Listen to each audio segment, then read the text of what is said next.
Hello and welcome back to the Digital Marketing Podcast. My name is Kieran Rogers. I'm Louise Crossley. And I'm Daniel Rolls. And today we are discussing goals, strategy, objectives, and tactics.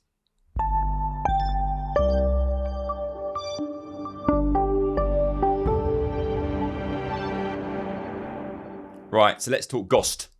GOST. Which is goals, strategy, objectives, tactics. And I said that the wrong way around that time. Goals, objectives, strategy, and tactics. Oh, get it right. Yeah, right. GOST. GOST. Okay. That's off to a good start, isn't it, everyone? So let's look at this. I'm amazed by this still. So much digital marketing activity for the sake of digital marketing activity. And what I mean is that, let's do a Facebook campaign. Oh, we're going to do some SEO. Oh, we need to do an audit on this. We're going to do some TikTok. It's like, oh, this is really exciting. We're doing great stuff. And it's like, what's the objective? What are we trying to achieve? What's the strategy behind this? And I still think, and I reckon this is off my kind of made up stats rules, right? But I reckon Here we go.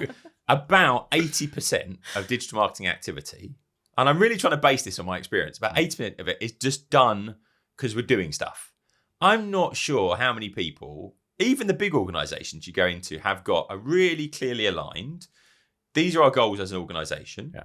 These are the objectives we're trying to achieve. This is the strategy that we're going to use to implement that. And these are the tactical activities. I think it's because marketers at every level just drink too much coffee. Do you think that's what it is? Yeah.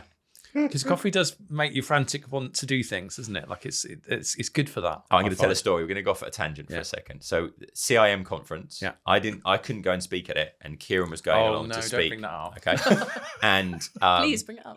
And then I got the marketing director at the Chartered Institute of Marketing at the time was a lovely lady called Gemma Butler, and she went, "Oh, Kieran was amazing. People loved him." And I was like, "Oh, that's really good to hear. I'm glad that." He was like, "The energy is off." Like he bounded onto the stage, and like people were just like overwhelmed, and it was just incredible, and it was quite a performance. And when he left the stage, there was like a 2-second pause before they clapped because they were just like the wind was still blowing over their faces where it was so intense. And I was like, "You did a great job. What happened?" He went, "Yeah, I accidentally drank a lot too much." I was sat in the wings for a lot longer than I planned for. The coffee was delicious. You arrived really early, right? And I arrived really early. And you'd had several coffees. I'd already had several coffees before I arrived, and I had about another 4. Yeah, and I arrived on stage. I wasn't ready because I picked it up last minute from you. Yeah, you did. So I had everything printed out. Slightly nervous as well. I was slightly nervous. Bit of anxious. Bit of Walked adrenaline. on stage, dropped all my notes everywhere, and then thought, I'm just going to go for it. I'll just go for it because I'm full of coffee. And it did actually work very well. Yeah, High risk strategy though, wouldn't necessarily it paid off in recommend that. It did pay off in that case. particular one. Okay, so back on track. Yeah. This a lot of activity, a lot of stuff going on. And we have this like, I've got to get this many podcasts, this many videos, this many articles out. Yeah. You're on to the next thing, and we're not taking that step back. A lot of it's about just looking busy. It is, and a lot of it's like, we need volume, we need stuff out there. And I think that's a lovely phrase I heard, which is "we are busy fools." Yeah. And that's what you are when you're very busy. Is the other expression. Yeah, very, very busy, but not really sticking to the strategy and the plan. Oh, and we're geared to this sometimes. You're doing stuff not right to take a step back. Yeah. So take a step back. So this approach of GOST can help you do that. So let's start off with goals. So I'm going to go through, give you a bit of a definition, and then we'll talk about it a little bit. So goals are the long-term outcomes that we want to achieve within a certain time frame, within the time and the resources we've got. And because goals can be a bit open-ended, they leave room for separate bits of the organization to do their bit to drive particular actions to achieve those outcomes. Okay, so they go through, and for example, we might say we want to build brand awareness so more people consider our brand. So it's pretty open from this point of view, but it's telling you what we're trying to achieve. Okay. What you want to do when you create these is connect them up to your values as an organization, and your vision. So let's be kind of clear on that. So your values are the kind of things that you believe in that are important to the organization. Your vision is what you want to become as an organization. It's not what you're operating, what you're kind of doing now, but it's where you want to kind of get to. So your goals are going to help you achieve that vision whilst being in line with your values as an organization as well. So you set this at a kind of high level, and then you've got to go through and you've got to set objectives. And when you get into the objectives, that's when you're actually going through and starting to talk about things that are a bit more measurable as you go through this. So let's kind of look at the definition for that. So objectives are things that we're implementing by organizations to help to work towards a goal. Goals are very broad and long-term. Objectives can become more specific, breaking goals down into explicit things that we're going to do, and there's some sort of quantitative measurement with it, okay? And you can have multiple objectives to achieve a particular goal. And I'm going to test Kieran on the spot now without reading those. They're going to be SMART objectives. Specific, measurable, actionable. I'm not sure what the R is. Timely and So the reason I asked this is we did a thing on this before, and there were like 7 different definitions of this. It was a mean thing to do. So we're going to go specific, measurable, achievable, relevant, and time bound. Okay, so it's actually relevant to achieve our objectives. So we're setting these objectives. So for example, if our goal was that we want to build brand awareness to improve consideration, our objective, one of them might be we want to build brand awareness up by 30% for our Gen Z audience, for example. So you've got a specific audience, you've gone through and you've got a particular metric, and then we're going to make it time bound, and we're going to say within a year, or within 6 months, whatever it might be as well. So we've got our goals as an organization, they're pretty broad. We've got a series of objectives that we can measure ourselves against because they're SMART. We can work out actually, are we going through and achieving those as well? Now, let me ask you a quick question, Kieran. Do you work with lots of different people? Yep. And we've all worked with lots of different organizations over time. How many of them do you think actually have SMART objectives that the teams are going, are we working towards this SMART objective? What's our progress towards it? We need to adjust. I've never seen it. Right, this is it, right? Honestly, I was thinking this was That's going, mad. 27 years in marketing. I've seen lots of companies set out to, because that's best, like it's best practice. It's what we all know. Put it in a strategy it makes document. sense. You put it in a strategy document. But you see, where I think it very often goes wrong, and the bigger the organization, the bigger the problem this is. Very often you have senior marketer or senior like marketing director or team that come up with this stuff. But as you, like, because there's so many different teams involved in delivering this, as you come down, it gets watered down and watered down and watered down. And they're just, it's one of my questions I was thinking I was going to ask you actually, like, have you ever come across a way of really solidifying this so it's absolutely core? Like, one of the key ways of seeing it work a lot better is when at least the objectives are something that everybody looks at every day. Like, this is something that I recommend, like, put your objectives onto your dashboard. So you know what everybody's aligned with that. We know what good looks like. We know what we're trying to achieve. And I think where it sometimes I've seen it come close to this is when you have a process whereby every week you look behind at the week you've just had. Well, and then you look forward at the week you've got going into. Agile and working. That helps as well. That helps as well, because actually it doesn't matter whether it's gone brilliantly or whether it was an unmitigated disaster. There's a ton of stuff you can learn from that. And actually, very often, there's more you can learn from the mistakes than from the things that go well. But both are analysed equally, really. So it's not, it's not a stick beating session where we're going to beat everybody into like misery. Actually, we all learn to embrace the good and the bad on equal level. It's kind of an equal footing, right, and that helps. Big but learning. For everybody being aware of the goals, the strategy, objectives, and the tactics, I just haven't seen it. Nope. I'll tell you where I have seen it. And this is not from my digital marketing experience, this is digital transformation experience, which is this is a problem because you'll have one team with one set of objectives, another team with another set of objectives, and they can be in misalignment with each other. So for example, if the digital team are trying to drive more online sales and the retail team are trying to drive more retail sales, and the resources being allocated, they're in opposition to each other. So the way that you can do this is OKRs, which is objectives and key results. Just to explain what that is. And this is slightly different. It's a lot of acronyms. Yeah, there's a lot of acronyms and they actually are a bit different. So OKRs is marketing. It's how we roll. Yeah, exactly. Like I love that we've got a 4-letter acronym, not a 3-1. Yeah, that's unusual. Yeah, that's unusual. Are so much better. Exactly. So the OKR approach is an objective is a memorable qualitative description of what we're trying to achieve. We're going to create a great customer experience. Yeah. And then key results are no more than 5 metrics that you're going to measure yourselves against, saying, are we succeeding?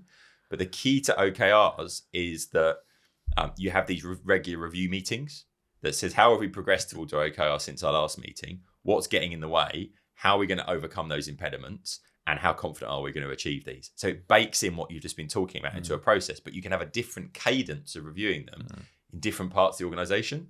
So a tactical team might look at theirs weekly because they're doing. Whereas at an organizational level, we might look at them, we'll have OKRs for a whole organization, and we might do that annually.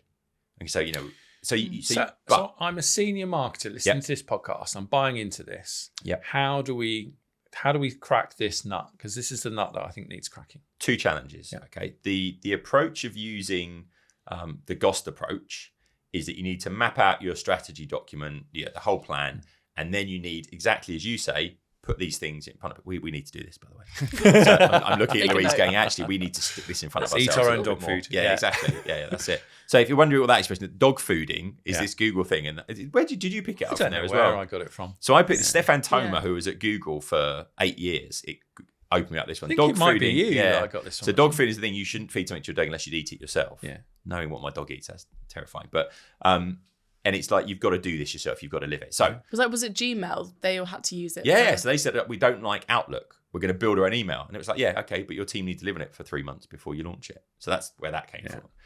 But the thing is, you can take this GOST approach. You need to map it out, but then you need to put it in front of the audience and make sure you live it. OKRs are only really going to work if you can roll it out across the whole organization. It's not just your department. I've seen marketing departments do it internally, and it kind of works. But the idea of OKRs is they are top down and bottom up, i.e. everyone sets their own OKRs, and then we make sure they're in alignment, because you don't inflict them on people. But if you're going to do OKRs, because otherwise this is your objective, this is what you're measured against. It's like, well, I don't want to do that. Yeah. So that's the idea, you get buy-in. But the challenge being is that in marketing, I might not have any control over the rest of operations, finance. They're like, nah, not for us. So you need to work out how you can do it within the organization. So I think that's key. Definitely some cultural challenges. Oh, massively. To all of this, it is all about culture. Yeah. It's culture and process that fits these things. Getting people to work in certain ways, agile working, working in loops, feeding back, going back to why are we doing this? And making sure that that's not just occasional thought, but it's really built into what we're doing. If you're interested in this, definitely dig out the interview we did on Culture Ate My Business. Yeah, that's really great good, as well. Really good. There's a couple of guys that have an agency specialise in this. Yeah, we've got that video of Stefan Thoma as well. We'll put that into the show notes as well. That's really brilliant. worth watching. I learned more in an hour and a half than I think I've learned in a very long time. There's also a brilliant guy called Philippe Castro who's got a website all about OKRs. Very good. So we'll put that into the show notes as well. So we have gone through, we have talked about our goals, we've talked about our objectives, and now we get into strategy. And this confuses people because everyone, no, strategy is the top bit. This is a strategy document. That's not how it works. So a strategy is basically a specific plan that's going to help us meet our objectives and goals. And they had to be specific. But the point being is you can have multiple strategies. It's like, this is our digital marketing strategy. Well, actually, you're going to probably have a number of strategies that you're delivering on. So to give that some kind of context, if our goal is to improve company brand awareness and our objective is to increase brand recognition by 30% for Gen Z, one strategy is we're going to use social media to build brand awareness. It's not like we're going to do TikTok videos, but it's saying that's the approach. And I always like to think of strategy as, what is your overarching approach?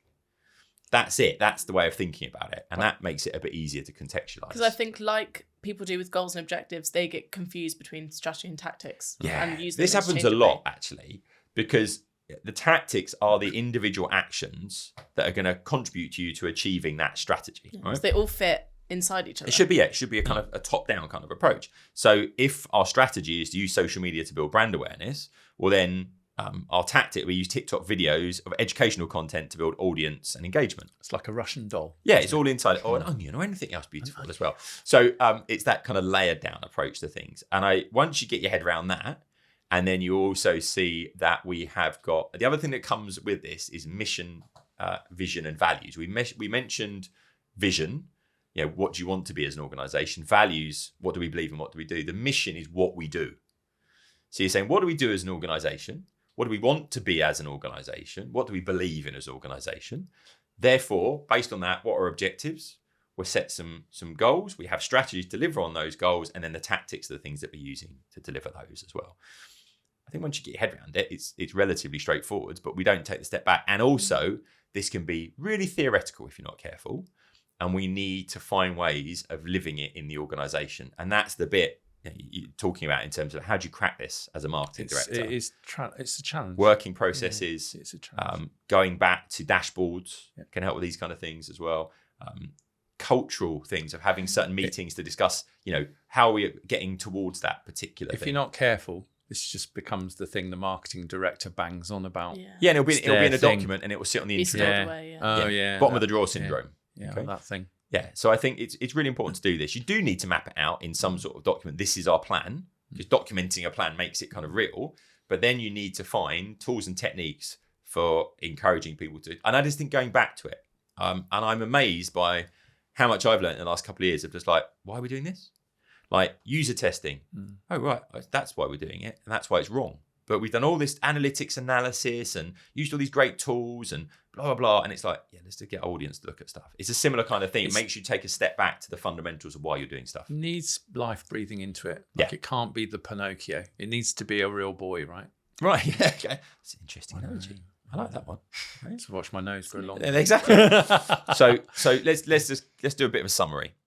Goals, high level descriptions of what the outcome you wish to create, described using broad qualitative terms. So to become the market leader in online digital marketing education, for example. Then objectives, specific outcomes to define your goal, described as quantitative measures. So grow direct-to-customer business by 100% by the end of the year, trying to make them smart. Strategy, high-level plans, the overarching approach.